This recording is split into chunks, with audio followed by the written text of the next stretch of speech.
और चलिए प्राइम नून में जानेंगे खबरें तफसील से, जहां पीडीपी अध्यक्ष महबूबा मुफ्ती के मुताबिक जम्मू कश्मीर में बेरोजगारी और महंगाई से लोग परेशान हैं। महबूबा मुफ्ती ने जम्मू के पीर पांचाल में मीडिया से बात करते हुए एलजी मनोज सिन्हा को निशाना बनाया। प्रॉपर्टी टैक्स को लेकर एलजी प्रशासन के फैसले को महबूबा मुफ्ती ने गलत करार दिया। सबसे बड़ी चीज है जिसके लिए लोग जो नौजवान निकलते हैं तो उनको डंडे खाने पड़ते हैं। जो थोड़ी बहुत नौकरियां बची हुई हैं उसमें धांधलियां होती हैं, लोगों को नौकरियों से बाहर निकाला जाता है, नई नौकरियां आ नहीं रही हैं और ऊपर से दूसरा ऑर्डर निकाला है एलजी साहब ने कि जो पोस्ट 2 साल तक खाली रहेंगी उनको रेफर भी नहीं करना है। ऑलरेडी नौजवानों की जो एज थी नौकरियां जम्मू कश्मीर में उसको भी कम किया गया। तो ये तो सबसे बड़ा मामला है। दूसरा जो ये पेंशन का किया गया है कि आपको फिजिकल वेरिफिकेशन के लिए बूढ़े बुजुर्ग अपाहज लोग कैसे जाएंगे। इसी तरह राशन की बहुत दिक्कत है, पहले राशन जो मिलता था अब वो भी कम हो गया है और सड़कों की हालत बहुत खराब है और अस्पतालों में जो है डॉक्टर नहीं है। वो सब जो प्रॉब्लम्स हैं वो तो है। जम्मू में कैंडल मार्च में जो है शिरकत की और इस दौरान एलजी साहब का कहना है कि ये वो लोग हैं जो जिन्होंने दहशतगर्दों को नौकरी दी। मैं क्या कहूँ अब। और क्या कदम उठाए जाने चाहिए जिससे इसकी बढ़ती हुई डिमांड को कम किया जा सके। क्या संरचनात्मक बदलाव जरूरी हैं, नए एनडीएपीएस कोड जो हमें यहां पे लाने हैं। इन सारे विषयों पर बहुत ही फ्रूटफुल बातचीत हुई है। मुझे उम्मीद है आने वाले समय में केंद्र सरकार और राज्य सरकार मिलके इस ओर महत्वपूर्ण फैसले लेंगी और हमारे कदम मजबूत करेंगी।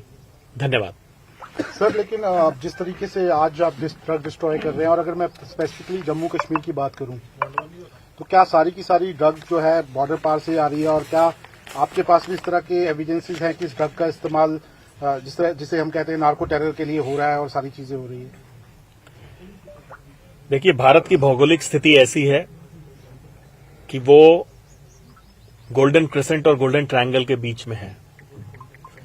तो ज्यादातर ड्रग्स, अगर ओपियोइड्स की मैं बात करूं, हीरोइन डेफिनेटली बाहर की कंट्रीज से आ रही है।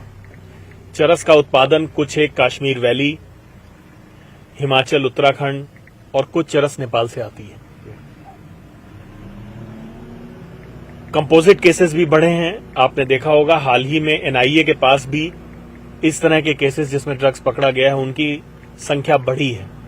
तो इस ओर इशारा है कि हम लोग इन केसेस को जिसमें नार्को टेरर का एंगल है उनको गंभीरता से ले रहे हैं। पाकिस्तान लगातार ये कोशिश कर रहा है जम्मू कश्मीर और पंजाब के रास्ते ड्रोन के जरिए हथियारों के साथ नशे की खेप को भेज रहा है। एक बड़ी कामयाबी आपको मिली है क्योंकि 800 करोड़ से ज्यादा के ये जो नारकोटिक्स है दूसरे पदार्थ आपने पकड़े हैं, लेकिन ये कितना बड़ा चैलेंज है कि लगातार सीमा पार से नारकोटिक्स आ रहा है। देखिए, जो तस्कर हैं उनके और इन्फोर्समेंट एजेंसीज के बीच में ये खेल बहुत समय से चलता आ रहा है और चलता रहेगा। वो नई नई चीजें लेकर आते हैं, इनिशिएटिव उनके पास है, लेकिन उसका हम लोग मुंहतोड़ जवाब देते हैं। ड्रोन का एक बहुत बड़ा चैलेंज हमारे इस इंटरनेशनल बॉर्डर पे, वेस्टर्न इंटरनेशनल बॉर्डर पे आया है। आपने सही प्रश्न उठाया। इसके संबंध में BSF, Punjab police, JNK police, Rajasthan police और एनसीबी ने पीछे एक मीटिंग करके गहन चर्चा की और उनकी मांग पर हम लोगों ने यूएसए की जो कंसर्न्ड एजेंसी है, मरीन एयर विंग और होमलैंड सिक्योरिटी से, उनके एक्सपर्ट बुलाए थे। आपस में क्या टेक्नोलॉजी हो सकती है, क्या रणनीति होनी चाहिए, क्या कदम उठाने चाहिए, इस पर चर्चा की गई है और आने वाले भविष्य में उनसे हमें और मदद मिलने की उम्मीद है। सर, जम्मू कश्मीर में रिकवरी हुई है तो ये जानी कहां पे थी सर? इसका कहां पे क्या, क्योंकि आपको लोगों को पकड़ा होगा, उन लोगों ने क्या कुछ आपको जानकारी दी है, कहां जानी थी ये? इसमें से कुछ एक खेप जो है उसका कनेक्शन पंजाब से है और जो आमतौर पे पाया जाता है कि जम्मू कश्मीर में बरामद हुए ड्रग्स साउथ की तरफ जाते हैं, जिसका डेस्टिनेशन पंजाब, हरियाणा, एनसीआर, मुंबई, गोवा तक भी होता है।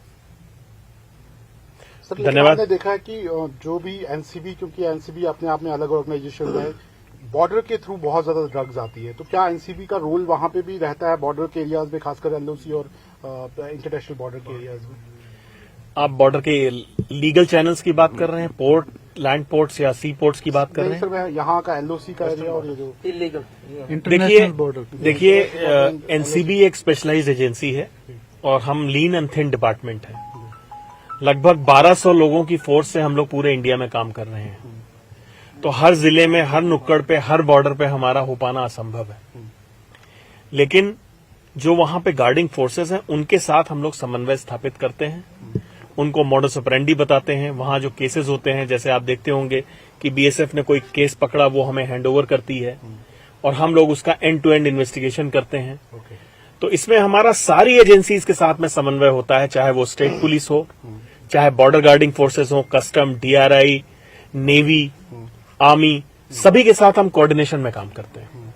लेकिन सर ये कितना बड़ा चैलेंज है, क्योंकि ड्रग पेडलिंग मतलब ड्रग्स आना देश में, ये तो एक नॉर्मल, लेकिन जम्मू कश्मीर में एक पूरी कंट्री खड़ी है ड्रग पेडलर के साथ, आपको लगता है?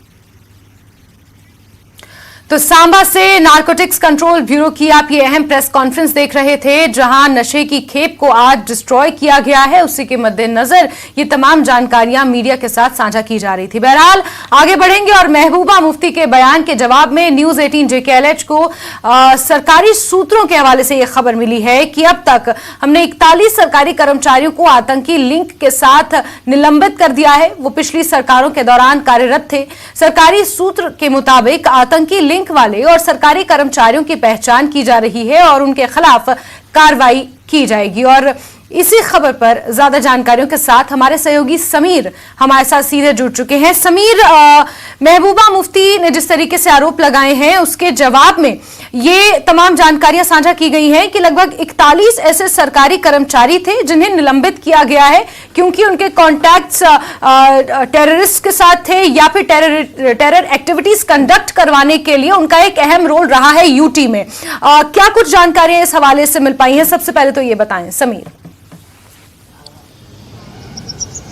देखिए, मैं बता दूं जास्मीन कि जो गवर्नमेंट है, सिक्योरिटी एजेंसी है, उन्होंने जब टेरर के खिलाफ एक निर्णायक जंग शुरू की गई थी, तो धीरे धीरे जब इन्वेस्टिगेशन हुई तो उसमें ये पाया गया कि जो टेररिस्ट हैं, जो दहशतगर्द हैं, वो अपना एग्जीक्यूट कर रहे हैं, अपनी कार्रवाई एग्जीक्यूट करते हैं।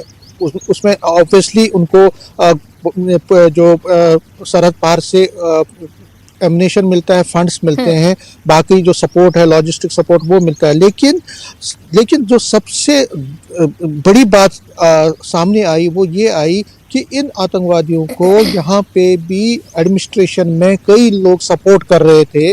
उनको सपोर्ट करने के साथ साथ उनको रास्ता दिखा रहे थे, उनको फंडिंग कर रहे थे। तो ये जब गवर्नमेंट ने देखा कि कई जो गवर्नमेंट एम्प्लॉयज हैं वो लिंक्ड है, उनका डायरेक्ट लिंक है इन आतंकवादियों के साथ, वो उनके सिंपैथाइजर भी हैं और उनके मददगार भी हैं, तो उसके बाद लिस्ट तैयार की गई और आज तक 41 ऐसे एम्प्लॉयज को, जिस तरह आपको पता ही है, पिछले 1 साल के दौरान, 1.5 साल के दौरान तकरीबन 41 ऐसे एम्प्लॉयज को सस्पेंड या डिसमिस कर दिया गया है जिनका टेरर लिंक्स थे, जिनका आतंकवादियों के साथ रिश्ते थे, जो उनको लॉजिस्टिक सपोर्ट के साथ साथ मॉरल सपोर्ट के साथ साथ फंडिंग भी और अपनी एडमिनिस्ट्रेशन का नाजायज, अपने पद का नाजायज इस्तेमाल करके उनको फायदा पहुंचाते थे। फायदा इन द सेंस कि उनकी जो कार्रवाई थी, जो नेफेरियस डिजाइन थे या एक्टिविटीज थी, उनमें उनको मदद करते थे। उसके बाद कार्रवाइयां हो गई। जब ये कार्रवाई शुरू हो गई तो जो अपोजिशन पार्टीज हैं, जिसमें खासकर जो कश्मीर सेंट्रिक पार्टीज हैं, नेशनल कॉन्फ्रेंस और पीडीपी, उन्होंने बहुत इस पर एक पॉलिटिक्स करनी शुरू कर दी। उनका ये कहना था कि गवर्नमेंट जो एम्प्लॉयज को निशाना बना रही है, ये गलत बात है। एम्प्लॉयज पब्लिक सर्वेंट हैं, उनके खिलाफ आप ये क्यों कार्रवाई कर रहे हैं? लेकिन एलजी एडमिनिस्ट्रेशन और सिक्योरिटी एजेंसीज, खासकर सिक्योरिटी एजेंसीज ने बिल्कुल इसमें पुख्ता कार्रवाई की, इसमें पूरे इन्वेस्टिगेशन के बाद जांच की। क्योंकि देखिए, अगर किसी एम्प्लॉयज पर यह शक किया जाता है कि वो टेरर लिंक्स है, उनसे टेररिस्ट के साथ लिंक है, तो उसके बाद उसको जल्दी में सस्पेंड नहीं किया जाता, उस पर पहले उसको इन्वेस्टिगेट किया जाता है, उनकी फाइल खंगाली जाती है, उनको पूरा देखा जाता है, उसके बाद पूरी जांच होती है, उसमें बहुत सारी एजेंसीज इन्वॉल्व होती है और जब ये पाया जाता है कि उनके लिंक्स हैं, एस्टैब्लिश हो जाते हैं, तो लेकिन महबूबा मुफ्ती ने आज जिस तरह से फिर इस चीज़ को उभारने की कोशिश की, उन्होंने कहा कि ये गलत बात है, कोई भी ऐसी कार्रवाई नहीं, कोई भी ऐसे आतंकवादी को या जो ऐसे एम्प्लॉय को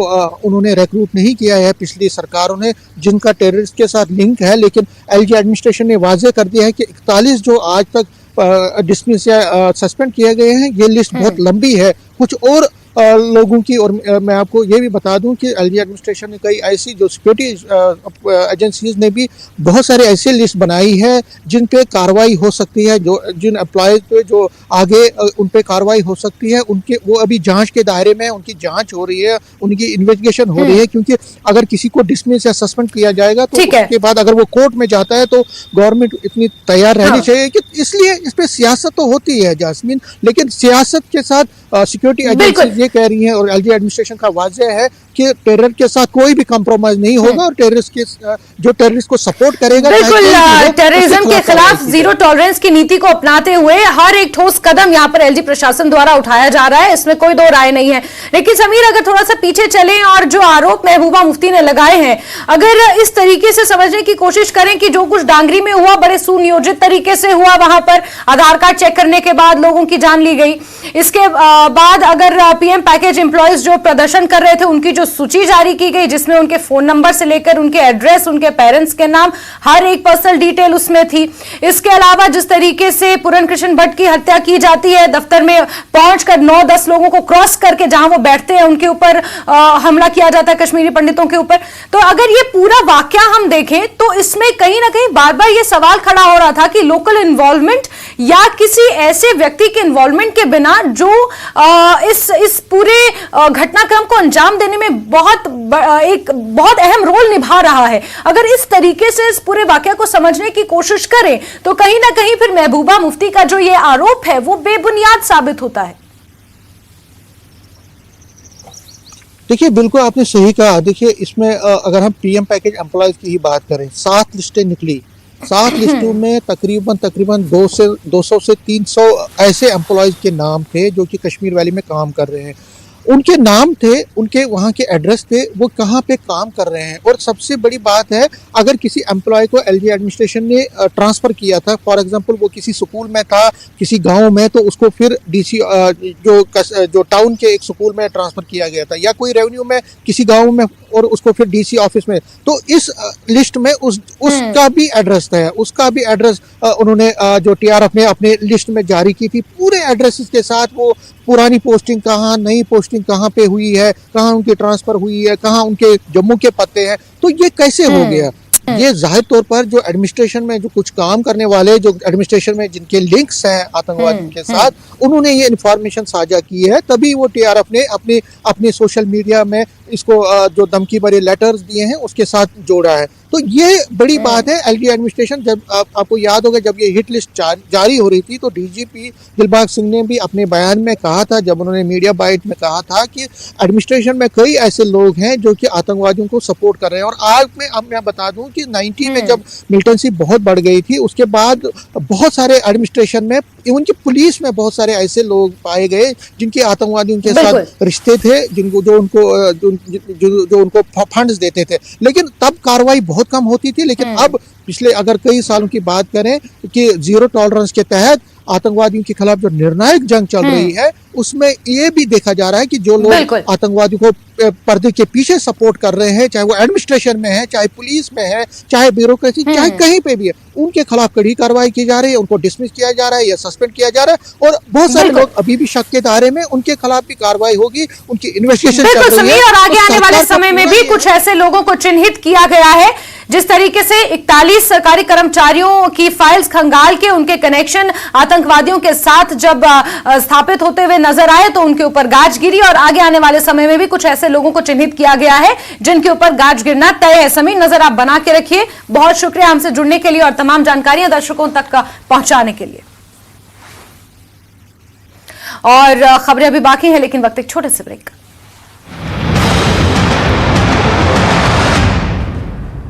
हेडलाइंस प्रेजेंटेड बाय पेट सफा आयुर्वेदिक चूर्ण।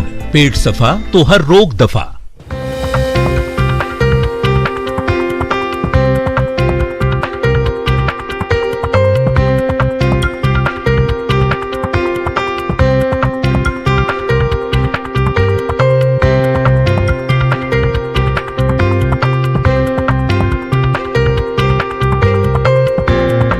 हेडलाइंस प्रेजेंटेड बाय पेट सफा आयुर्वेदिक चूर्ण। पेट सफा तो हर रोग दफा। तेरा नाम गूंजेगा तो उठेगा एक तूफान, हिलेगी जमीन, मचेगा घमासान, देखेंगे फिर गेम तेरी। ये है शुरुआत तेरी, अब हर जुबान पे होगी बात तेरी। देखिए पहला टाटा वुमेन्स प्रीमियर लीग 4 मार्च से जियो सिनेमा पर बिल्कुल free.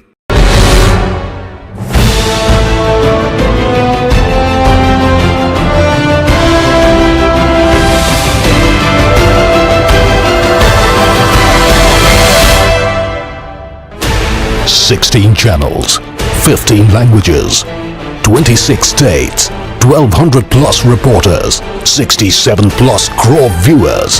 India's largest news network, News 18 Network.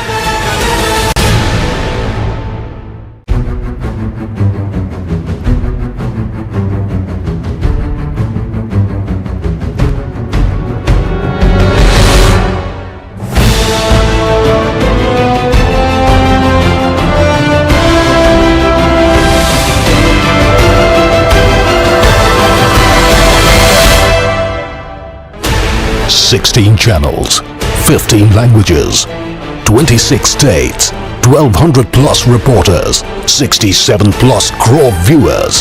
India's largest news network, News 18 Network.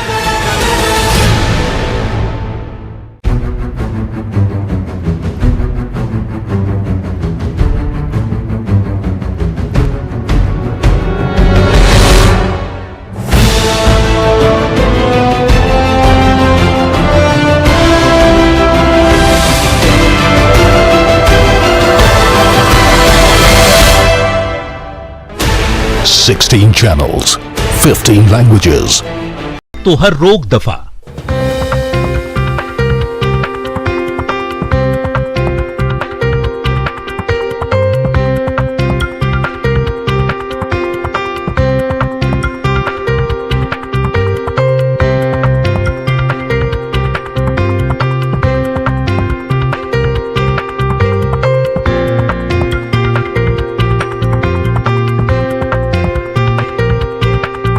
Headlines presented by पेट सफा आयुर्वेदिक चूर्ण। पेट सफा तो हर रोग दफा। और ब्रेक के बाद खबरों के सिलसिले को आगे बढ़ाते हैं। जम्मू कश्मीर के प्रभारी और बीजेपी के राष्ट्रीय महासचिव तरुण चुग ने जम्मू कश्मीर के बजट को ऐतिहासिक और विकास की गाथा लिखने वाला बजट बताया है। न्यूज 18 से बात करते हुए तरुण चुग ने कहा कि 5,500 करोड़ रुपए की बढ़ोतरी की गई है। मेट्रो, रोड, स्ट्रक्चर, स्कूल, अस्पताल सभी के लिए बजट दिया गया है। जम्मू कश्मीर की जीडीपी दोगुनी करने का भी अगले 5 सालों में टारगेट रखा गया है। पार्लियामेंट में जम्मू कश्मीर का बजट पेश कर दिया गया है। ज्यादा बातचीत के लिए हमारे साथ हैं जम्मू कश्मीर भारतीय जनता पार्टी के प्रभारी तरुण चुग जी। जिस तरीके से बजट आया है, क्या संकल्प है इस पूरे बजट का? ऐसा है कि जम्मू कश्मीर विकास में आगे बढ़े, भारत का सबसे तेजी से बढ़ने वाला राज्य बने, उसके लिए हम लगातार काम कर रहे हैं। और ये बजट लोकतंत्र को मजबूत करने वाला, जम्मू कश्मीर के विकास को एक नई दिशा देने वाला, महिला सशक्तिकरण को ध्यान में रखकर बनाया गया बजट है, जिसमें रोजगार से लेकर सामाजिक समावेश, रेल, रोड और पूरे जम्मू कश्मीर का विकास कैसे हो, मेट्रो प्रोजेक्ट, हाउसिंग, महिला सशक्तिकरण, चिकित्सा इंफ्रास्ट्रक्चर, इन सब चीज़ों को ध्यान में रख के किया गया। और ये 5 साल में जीडीपी कैसे 2 गुना हो और जम्मू कश्मीर का सुनहरा काल श्री नरेंद्र मोदी जी के नेतृत्व में वहां आए, उसके लिए ये बजट आया है। मैं प्रधानमंत्री मोदी जी का धन्यवाद करता हूं कि उन्होंने 5500 करोड़ रुपया जम्मू कश्मीर के बजट के लिए बढ़ाया है। वहां के बच्चे पढ़कर आगे जा सके, नौजवानों के हाथ से पत्थर नहीं, हमें कंप्यूटर चाहिए, इसलिए शिक्षा को सामने रखे हुए बजट को आगे बढ़ाया गया है। आईआईटीज दिए गए हैं, आईआईएम दिए गए हैं, उन पर काम हो रहा है। लोग, बच्चे पढ़कर भारत का भविष्य, जम्मू कश्मीर का भविष्य बनाने में लगे हैं। और इसकी मैं श्लाघा करता हूं कि प्रधानमंत्री मोदी जी ने हमेशा ही जम्मू कश्मीर को आगे लाने का प्रयास किया। नेशनल कॉन्फ्रेंस के सांसद हसनैन मसूदी ने जम्मू कश्मीर के बजट को लेकर कहा कि एक सामान्य बजट है, इसमें ऐसा कुछ नहीं जिसको महत्वपूर्ण कहा जाए। सोशल सेक्टर में पैसा कम किया गया है, यहां तक कि पेंशन में भी पैसा नहीं बढ़ाया गया है। संसद में जम्मू कश्मीर का बजट पेश हो गया। हमारे साथ ज़्यादा गुफ्तगू के लिए मौजूद हैं नेशनल कॉन्फ्रेंस के member of parliament Hasnain Masoodi साहब। भारतीय जनता पार्टी बजट को बहुत तारीखी बता रही है कि विकास का बजट है, 5000 करोड़ से ज़्यादा का जो बजट एलोकेशन है वो बढ़ाया गया है। जी बिल्कुल नहीं, देखिए ये रन ऑफ द मिल एक रूटीन बजट है, तो बल्कि कुछ इसमें कुछ एस्पेक्ट्स हैं जो बड़े चिंता वाले हैं, बड़ी परेशानी वाले हैं, कंसर्न वाले हैं। जैसे सोशल सेक्टर में कम इन्वेस्टमेंट है, कम एलोकेशंस है।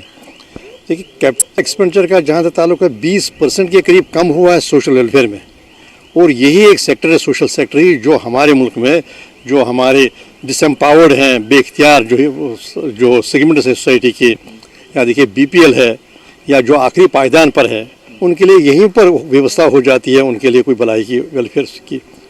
ट्राइबल में काम है जो जहाँ तक रेवेन्यू एक्सपेंडिचर है, तो कई एक मुद्दे कई एक जगह है जहाँ पर कम इसमें बढ़ोतरी की गई है। देखिए हेल्थ सेक्टर में हमें ये उम्मीद थी कि हेल्थ सेक्टर में क्या, क्योंकि हेल्थ सेक्टर सबसे बड़ी जो चैलेंज का मामला है, हमारा हेल्थ सेक्टर में मैन पावर है ही नहीं कहीं।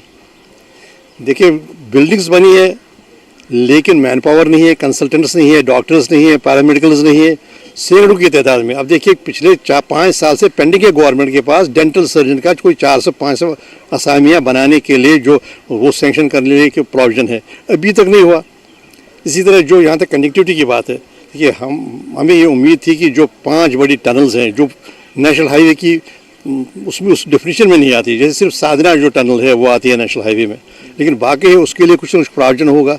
हमारा एक पूरा डिवीजन जो है मारवाड़ डिवीजन, वो मारवाड़ डिवीजन अभी कनेक्टिविटी है ही नहीं, वहाँ रोड कनेक्टिविटी नहीं है। हमारा ये कहना था कि दर्दपुरा वाला टनल बनाइए ताकि वो जो मरगन टॉप है वहाँ अवॉइड हो सके। JKSSB उम्मीदवारों ने जम्मू कश्मीर बीजेपी के अध्यक्ष रविंद्र रैना का घेराव किया। बिजली का बिल भरने गांधीनगर बिजली दफ्तर पहुंचे थे रविंद्र रैना को JKSSB उम्मीदवारों ने घेर लिया। हालांकि रविंद्र रैना ने उम्मीदवारों को आश्वासन दिया कि इन उम्मीदवारों को जो शंका है उसके लिए उपराज्यपाल प्रशासन से बात करेंगे और सभी के पेपर पारदर्शी तरीके से हों, इसके लिए पूरा प्रयास किया जाएगा। किस तरीके की राजनीति है, क्या लगता है? मैंने खुद माननीय लेफ्टिनेंट गवर्नर साहब से और Jammu and Kashmir service selection board के चेयरमैन श्रीमान राजेश शर्मा साहब से भी बात की है। मुझे जो हमारे नौजवानों की चिंता है, उनका जो कंसर्न है, मैं उसको भली भांति समझता हूं। आज खुद लेफ्टिनेंट गवर्नर साहब ने ये कहा है कि चूंकि बहुत सारे जो एग्जाम्स के लिए एडमिट कार्ड बच्चों को सौंप दिए गए हैं, अगले 10-12 दिनों में शायद सर रिटर्न एग्जामिनेशन की कोई डेट्स भी आई हैं, और शायद अगर इस प्रक्रिया को रोका गया तो ये 3-4 महीने के लिए रिक्रूटमेंट कहीं रुक ना जाए, ये लेफ्टिनेंट गवर्नर साहब ने बोला है। लेकिन मेरा मानना है कि ये जो हमारे बच्चे हैं, जो हमारे नौजवान हैं, जो हमारे बेटे बेटियां हैं, उनकी बात भी सुननी चाहिए और उनको ये विश्वास दिलाना चाहिए कि कहीं भी किसी प्रकार से इस मामले में कोई चोर बाजारी भ्रष्टाचार नहीं होगा। और इसी के साथ बुलेटिन में फिलहाल के लिए बस इतना है, लेकिन जम्मू कश्मीर, लद्दाख और हिमाचल प्रदेश की तमाम खबरों को जानने के लिए आप जुड़े रहिए न्यूज़ 18 JKLH के साथ। वक्त एक छोटे से ब्रेक का, ब्रेक के उस पार देखिए धार भी रफ्तार भी।